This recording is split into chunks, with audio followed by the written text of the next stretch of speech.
টানা ফ্লপের পর শাহরুখ খানকে সাফল্য এনে দিয়েছিল পাঠান সিনেমা। বক্স অফিসে 1000 কোটি পেরিয়ে গিয়েছিল সিনেমাটির কালেকশন। এবার শুরু হয়েছে সিকুয়েলের কাজ।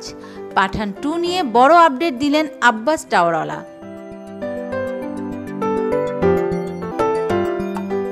যশ রাজের স্পাই ইউনিভার্সে শাহরুখের প্রথম সিনেমার কাহিনী লিখেছিলেন আব্বাস, দ্বিতীয়টিরও গল্প লিখেছেন তিনি।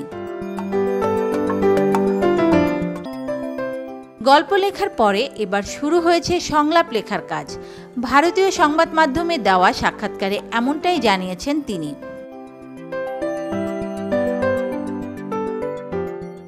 তবে সিনেমাতে খলনায়কের চরিত্রে কে থাকছেন কিংবা পরিচালনা কে করবেন তা অবশ্য জানাননি আব্বাস।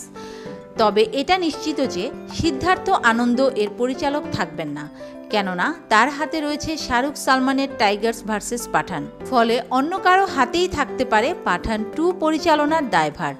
সিনেমাটি কবে মুক্তি পাবে সে ব্যাপারেও কিছু বলেননি আব্বাস টাওয়ারওয়ালা।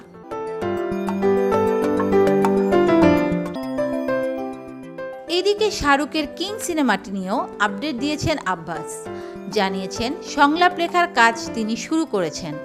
সুজয় ঘোষের সঙ্গে এটাই প্রথম সিনেমা শাহরুখের। সুহানা খানের প্রথম সিনেমাও হতে চলছে এটি। বাবা ও মেয়েকে একসঙ্গে দেখতে মুখিয়ে রয়েছেন ভক্তরা। বিনোদন ডেস্ক, মিডিয়া এক্সপ্রেস।